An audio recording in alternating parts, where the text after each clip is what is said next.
Selamat pagi, salam sejahtera untuk kita semua. Perkenalkan, nama saya Nilu Putu Dian Rosalina Handayani Narsa MSc. Saya adalah salah satu staf pengajar dari Departemen Akuntansi Fakultas Ekonomi dan Bisnis Universitas Airlangga. Sejak menjadi dosen di Departemen Akuntansi FEB UNER, saya ditugaskan untuk mengajar di rumpun atau bidang akuntansi manajemen, yang mana juga merupakan konsentrasi yang saya dalami saat saya menempuh studi di Magister Sains Akuntansi Universitas Gadjah Mada. Salah satu mata kuliah yang saya ampu di rumpun akuntansi manajemen ini adalah mata kuliah akuntansi manajemen itu sendiri. Di FEB UNER, mata kuliah ini ditujukan untuk mahasiswa strata 1 jurusan akuntansi yang berada di semester 4. Mata kuliah akuntansi manajemen merupakan mata kuliah yang dirancang untuk menyiapkan mahasiswa menjadi akuntan manajemen dan manajer di era persaingan global. Pada akhir kuliah, capaian pembelajaran lulusan yang diharapkan adalah mahasiswa memiliki kemampuan untuk mampu mengekstrak, menyusun, menyajikan, dan memanfaatkan informasi baik yang bersifat finansial maupun non-finansial dalam proses penting fungsi seorang akuntan manajer, yakni dalam hal perencanaan, pengendalian, dan pengambilan keputusan, namun hanya pada keputusan yang sifatnya jangka pendek. Karena fokus area pengambilan keputusan dari seorang akuntan manajer adalah jangka pendek, maka tidak mengherankan apabila hampir sebagian besar materi di akuntansi manajemen ini masih bersifat sangat teknis. Lingkup topik yang akan dipelajari mahasiswa pada mata kuliah ini utamanya menggunakan referensi buku dari Hanson Mowen berjudul Cornerstone of Managerial Accounting edisi ke-7. Topik-topik yang nantinya akan dipelajari mahasiswa pada mata kuliah ini meliputi: pertama, fungsi-fungsi manajerial, lalu di pertemuan kedua, klasifikasi biaya-biaya produksi, penelusuran biaya, serta pengalokasian biaya produksi, dilanjutkan klasifikasi biaya berdasarkan perilakunya di pertemuan ketiga, lalu analisis laporan laba rugi dan laba segmen menggunakan variable costing dan absorption costing di pertemuan keempat, lanjut membahas mengenai analisis cost volume profit di pertemuan kelima, lalu analisis activity based costing dan activity based management di pertemuan keenam, dan di pertemuan ketujuh review dulu, lanjut di pertemuan kedelapan tentang penyusunan anggaran pada perusahaan manufaktur, lalu di pertemuan ke-9 dan 10 tentang konsep standar costing, flexible budget, dan analisis variance. Dilanjutkan tentang pengukuran kinerja keuangan divisional berdasarkan jenis pusat pertanggungjawaban dan perspektif balance scorecard di pertemuan ke-11. Lanjut di pertemuan ke-12, analisis biaya relevan dalam pembuatan keputusan taktis. Dan kemudian terakhir adalah chapter pengukuran dan pengalokasian pembebanan biaya lingkungan. Dan diakhiri dengan review lagi di pertemuan ke-14. Sehingga nantinya total mahasiswa akan menempuh perkuliahan selama 16 kali pertemuan dengan rincian 7 kali masing-masing di pertemuan minggu UTS dan UAS, lalu 1 kali UTS dan 1 kali UAS. Bentuk pembelajaran mata kuliah ini adalah daring dan luring tergantung bagaimana situasi dan kondisi yang terjadi. Untuk daring, kami memanfaatkan platform Zoom yang sudah di-embeddedkan dengan Hebat UNER. Hebat UNER adalah fitur e-learning dari Universitas Airlangga. Namun demikian, meski perkuliahan dilaksanakan secara luring, saya tetap memanfaatkan seluruh fitur-fitur yang ada di Hebat UNER untuk memudahkan proses pembelajaran mahasiswa. Dimulai dari penginformasian deskripsi mata kuliah, penginformasian komponen penilaian, pengunggahan file RPS dan silabus, pengunggahan materi referensi utama, materi referensi tambahan di setiap pertemuan, penyajian video, fitur pengumpulan tugas resume, fitur kuis, hingga ujian. Terkait assessment system dari mata kuliah ini, seperti yang sudah tertera di RPS dan Aula Hebat terdiri dari 5 komponen. Yang pertama, 10% pengumpulan tugas resume. Yang kedua, 10% keaktifan. Yang ketiga, 20% nilai rerata kuis. Yang keempat, 30% nilai UTS. Dan yang kelima, 30% nilai UAS. Pengumpulan tugas resume menjadi wajib agar mahasiswa memiliki kesadaran untuk mempelajari materi sebelum perkuliahan berlangsung.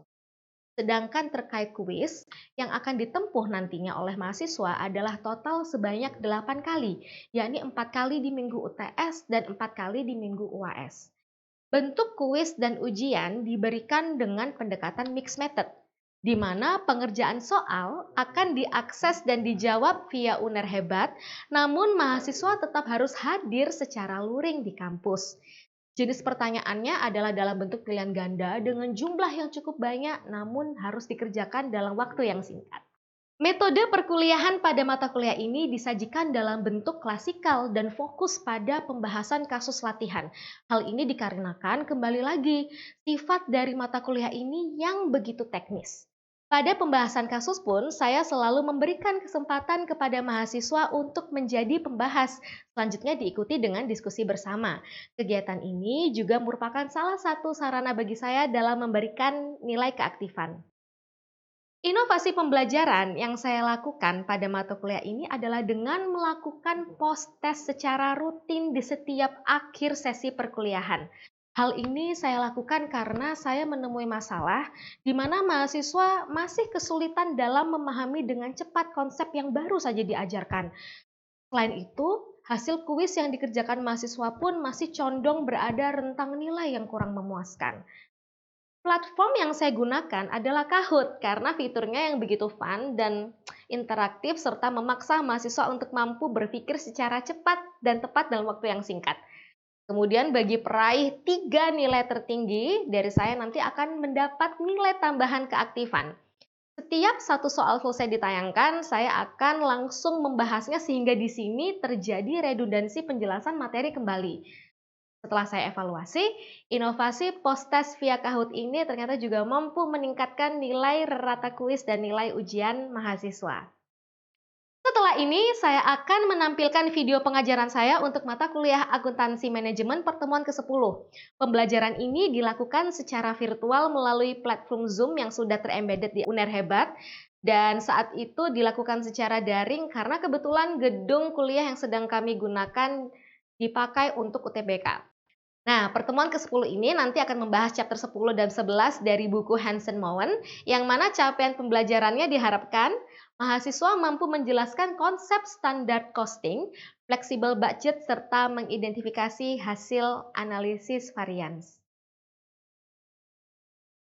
Oke, selamat pagi kepada teman-teman akuntansi manajemen kelas I, yang mana seperti yang bisa kalian lihat di aula itu adalah materi tentang flexible budgets and overhead analysis. Oke, sebelum perkuliahan kita mulai, mari kita berdoa bersama-sama semoga perkuliahan hari ini berlangsung lancar dan teman-teman mendapatkan ilmu yang berguna buat teman-teman. Berdoa, dipersilakan. Oke, berdoa, selesai. Nah, sebelum kita mulai materi kita hari ini ya, izinkan saya untuk kembali lagi menjelaskan tentang RPS kita bersama supaya kalian paham peta perkuliahan dan kita hari ini itu sebenarnya sampai di mana posisinya ya. RPS seperti yang sudah diunggah di aula, bisa teman-teman buka ya. Jadi sekarang ini kita itu melanjutkan diskusi dari pertemuan terakhir yang masih bicara tentang standar costing. Cuma ada tambahan isu baru yang kita juga pelajari di pertemuan hari ini, yakni tentang flexible budget. Nah, nanti alur saya akan menjelaskan dulu tentang flexible budget, kemudian saya lanjut menjelaskan tentang analisis varians untuk yang overhead, yang mana itu adalah bagian dari kelanjutan materi di TM sebelumnya. Izinkan saya membuka TM sebelumnya ya, supaya teman-teman ingat. Nah ini, kelihatan ya, share screen saya. Jadi kan di pertemuan terakhir kemarin, teman-teman semua itu kan belajar tentang varians. Ya toh, varians cuma di situ kita berhenti ngomongin varians tentang bahan baku, dan varians tentang labor, tenaga kerja. Nah, kita kan berhenti di dua itu aja, padahal sebenarnya masih ada lagi varians yang harus kalian ketahui, yakni varians tentang overhead. Nah, variasi tentang overhead dilanjutkan di pertemuan hari ini. Kemudian nanti belajar flexible budget, seperti biasa akan ada latihan soal juga di kelas kita, dan monggo nanti siapa yang mau mencoba berpartisipasi, silakan mengajukan diri dan akan saya catat. Lalu kemudian ditutup nanti saya akan memberikan kuis Kahoot seperti biasanya, dan 3 tertinggi juga akan nanti saya catat di nilai keaktifan. Nah, oke, sekarang kita masuk ya ke materi tentang flexible budget. Oke, mungkin teman-teman berpikir, budget, bukannya kemarin kita sudah belajar tentang budget, ya enggak? Di pertemuan ke-8, alias pertemuan pertama setelah minggu UTS. Betul, teman-teman di situ sudah belajar tentang anggaran. Nah, tetapi anggaran yang akan kita pelajari di pertemuan hari ini itu adalah yang akan dikaitkan dengan fungsi anggaran sebagai penilai kinerja, di mana definisinya di sini itu adalah membandingkan ya biaya aktual dengan biaya yang dianggarkan. Jelas ya, yang namanya kita mau menilai kinerja kan kita selalu membandingkan dulu rencananya itu gimana, lalu sekarang aktualnya gimana. Kan gitu. Nah, anggaran yang digunakan untuk fungsinya sebagai menilai kinerja ini sebenarnya ada 2 cara untuk melakukannya. There are 2 ways to make this comparison. Ada 2 cara untuk menggunakan anggaran sebagai alat penilaian kinerja. Yang pertama, seperti judulnya ini ya, ada anggaran statis, dan yang kedua adalah anggaran fleksibel. Apa bedanya? Ya, kalau mau melihat definisinya ya kita bisa baca bersama ya. Yang dimaksud dengan static budget itu adalah membandingkan actual cost dengan budgeted cost for the budgeted level of activity. Jadi biaya yang mau dibandingkan antara yang aktual dengan yang dianggarkan itu berdasarkan unit atau level aktivitas yang dianggarkan. Itu static budget. Tetapi kalau flexible budget, sama sebenarnya, membandingkan actual cost juga, tetapi nanti akan dibandingkan dengan biaya yang keluar sesuai dengan level aktivitas yang terjadi. Oke, mungkin kalau ngomongin masalah definisinya ini membingungkan. Coba saya sekarang pakai ilustrasi seperti ini. Saya akan masuk ke Google, link ya di sini. Let's say manajer A dan B ini adalah sama-sama manajer produksi, ya. Katakanlah manajer A dan manajer B ini adalah sama-sama manajer produksi.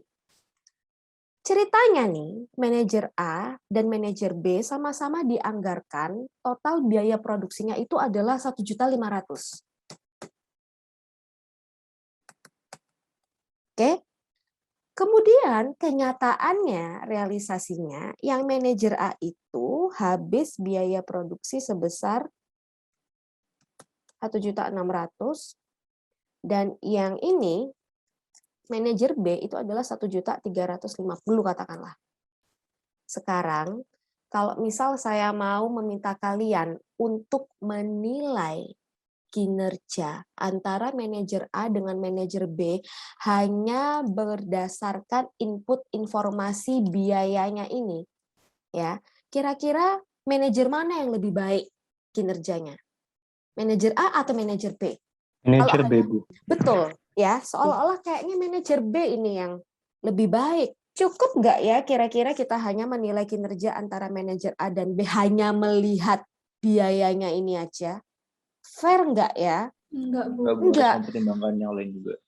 Ada satu hal yang juga harus kita pertimbangkan untuk menilai kinerja antara manajer A dan B mana yang lebih baik, itu tidak hanya dari biayanya aja, tetapi juga biayanya ini loh terjadi pada level aktivitas berapa dulu.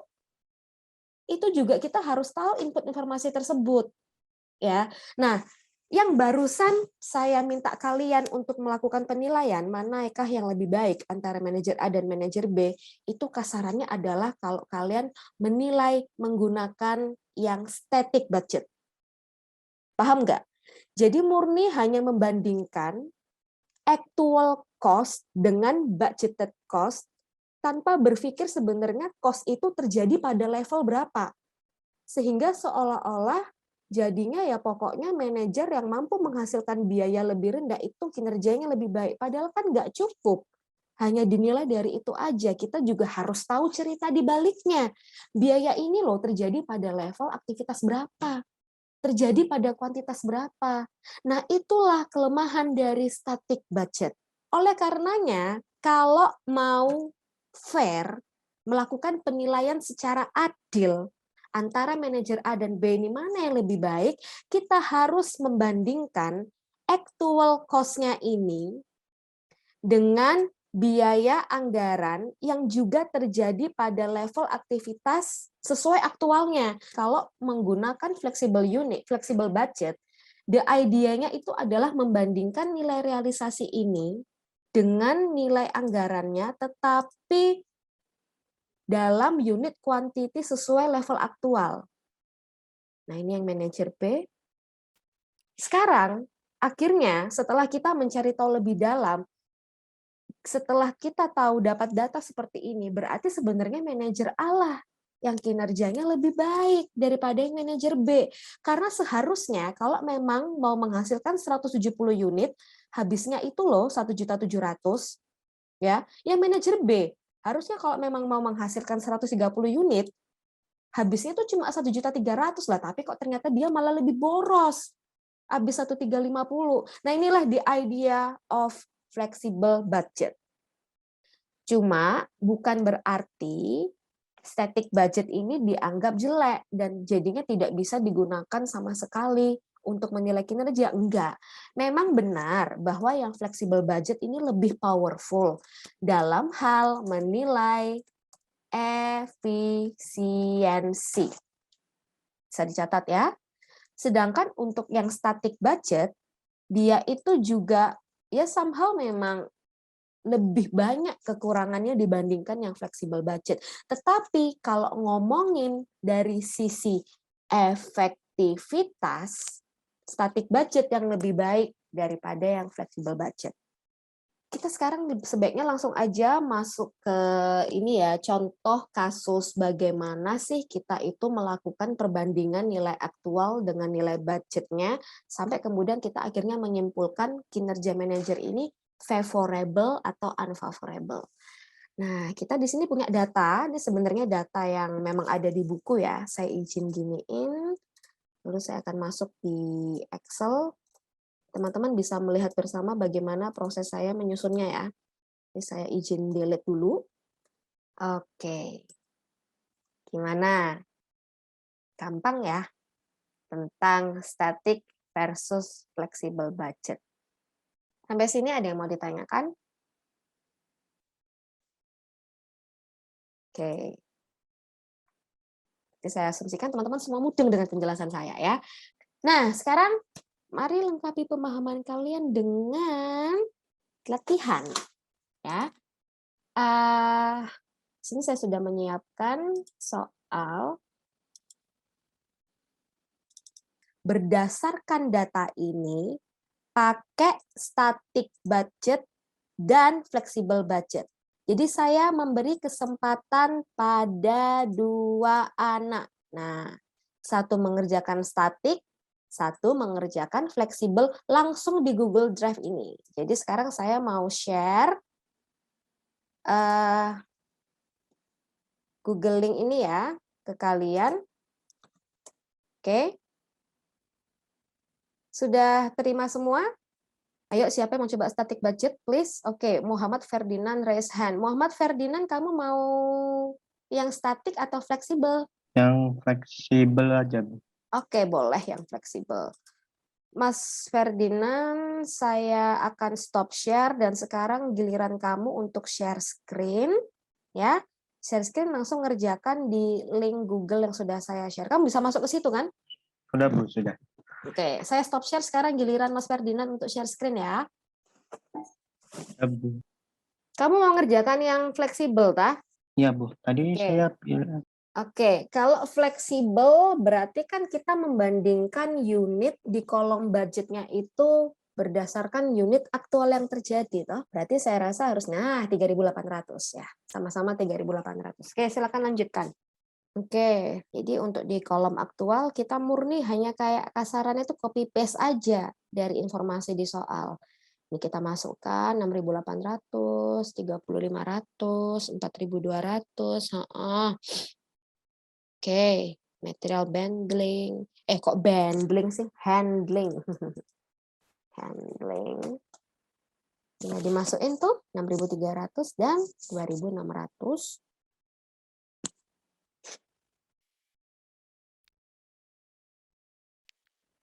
Oke, untuk sekarang yang di kolom budget, you have to multiply 3 pounds with 0,6 dengan unit aktualnya. Kok error? Rumusmu ada yang keliru berarti. Komanya pakai koma, Mas Ferdinand, bukan titik. Komanya pakai koma ya. 0,6 bukan 0,6.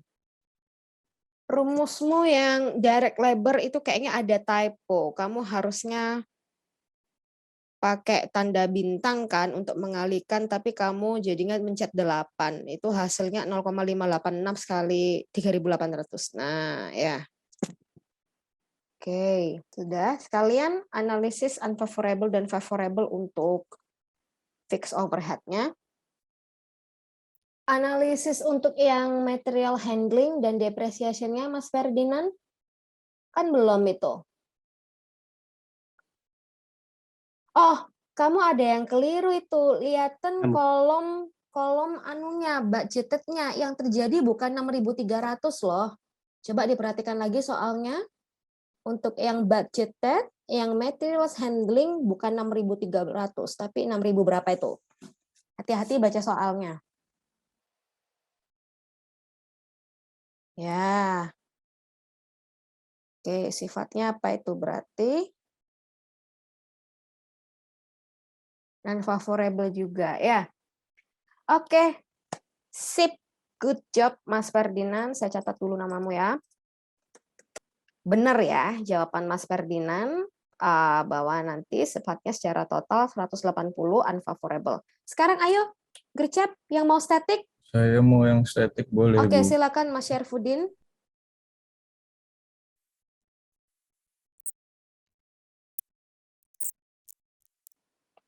Bu, saya lupa cara jumlahin dari atas sampai bawah, tapi kayaknya hasilnya unfavorable ya, Bu, semuanya. Coba Mas Syarifuddin sebelum ke situ, coba sekarang dianalisis pelan-pelan. Kita ngomongin yang direct material. Aktualnya 6.800. Yang dianggarkan 7.200. Masa unfavorable? Favorable, Bu, ya? Iya, kan penghematan berarti, toh? Aktualnya lebih rendah daripada yang di budget. Hati-hati ya, teman-teman. Jadi, nganalisisnya itu pertama CC, ini manajer apa dulu? Oh, produksi. Kalau dianggarkan 7.200 ngeluarin uang, tapi kemudian ternyata berhasil 6.800, kan berarti good. Hemat ya, favorable. Oke, pun demikian yang variable overhead. Ke sel C10 ya, sama dengan sum kurung buka di drag dari C4 ke C9. Sama dengan sum kurung buka secara total. Oke, sip. Oke, terima kasih Mas Syarifuddin. Saya catat dulu namamu. Jadi gitu ya teman-teman, diingat-ingat. Sekarang kita masih punya waktu sedikit, kita lanjut materinya ya. Oke, sebelum kita lanjut ke factory overhead variance, apakah ada yang mau ditanyakan untuk static versus flexible? Tidak ada? Jelas ya? Oke, terima kasih untuk kepada Mas Ferdinand dan Syarifuddin sekali lagi ya sudah mencoba aktif dan jawabannya sudah benar semua. Semoga teman-teman yang lain bisa juga paham dan lain kali lebih berani ya. Tadi pun seperti misalnya Mas Syarifuddin salah juga nggak akan saya marahin kan, justru belajar bareng-bareng jadinya ingat karena oh aku pernah melakukan kesalahan di sini. Jadi there is no big issue juga sebenarnya untuk hal ini. Teman-teman silakan masuk ke kahoot.it dan masukkan pin gamenya 679830. Seperti biasa, pertanyaan yang tampaknya mudah dan sederhana itu ternyata tidak sesederhana dan semudah itu. Saya kembali lagi ke sini. Sebenarnya ya, nanti aja deh, saya bahas sekarang aja. Ini loh, perhatikan ini tadi awal-awal itu definisi dari sebuah hal di mana kita membandingkan actual cost dengan budget cost itu namanya performance report, teman-teman. Kalau static budget ini ada lanjutannya for the budgeted level of activity. Ya. Jadi ketika mau mendefinisikan static budget, definisi dari sebuah hal di mana kita membandingkan actual cost dengan budget cost itu namanya performance report, teman-teman. Kalau static budget ini ada lanjutannya for the budgeted level of activity. Oke, next ya.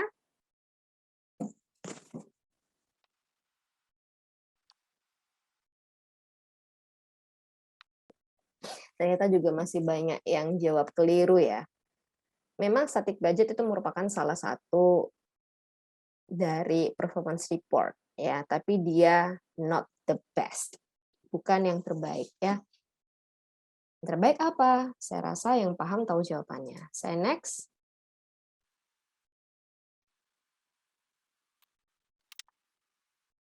Tuh, banyak lagi yang keliru kan?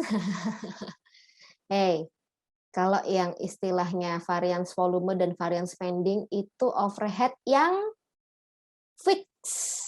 Nih, saya buka lagi. Bentar ya. Halo teman-teman. Nih, variance spending dan variance volume itu adalah untuk yang overhead yang fix, sedangkan yang variable itu istilahnya apa tadi? Efisiensi, ya. Jadi this statement is false. Oke, next.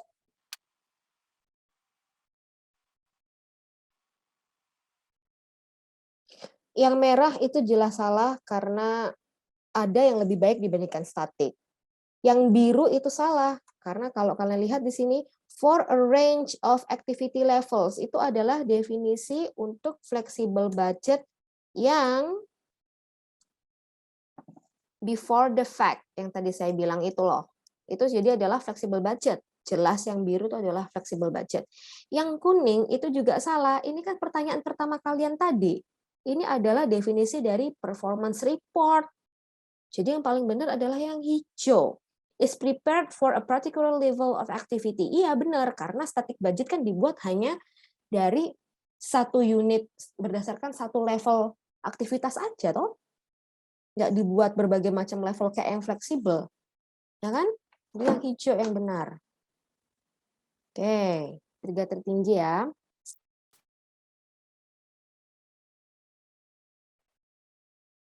Oke, Jimmy, Fauzi, dan Gabriel. Gabriel, yang mana kan namanya Gabriel, memang namanya Gabriel ya? Gabriel Ya, Bu. Orlando, benar? Benar, Bu. Oke, Gabriel Orlando. Selamat kepada 3 tertinggi peraih kuis Kahoot tadi ya, Mas Jimmy, Gabriel, dan Fauzi. Untuk nanti minggu depan kita ngomongin tentang performance evaluation. Jadi nanti saya beri waktu 1 minggu dan nanti minggu depan jangan lupa seperti biasa kumpulkan resume ya dan nanti tugas yang berkaitan dengan flexible budget hari ini. Udah cukup jelas? Mohon konfirmasinya untuk kuliah hari ini. Sudah cukup jelas, Bu. Mungkin dijadwalkan lagi untuk PHL-nya, Bu. Oke, itu pasti. Ya, nanti kalau misal kalian ada kebingungan materi, jangan segan-segan untuk tanya saya via WhatsApp ya. Oke, baik, kalau nggak ada yang perlu tanyakan, nanti kita ketemu lagi minggu depan. Terima kasih sudah mengikuti perkuliahan dengan baik. Saya izin stop share dan terima kasih semuanya. Selamat siang. Yang Selamat siang, Ibu.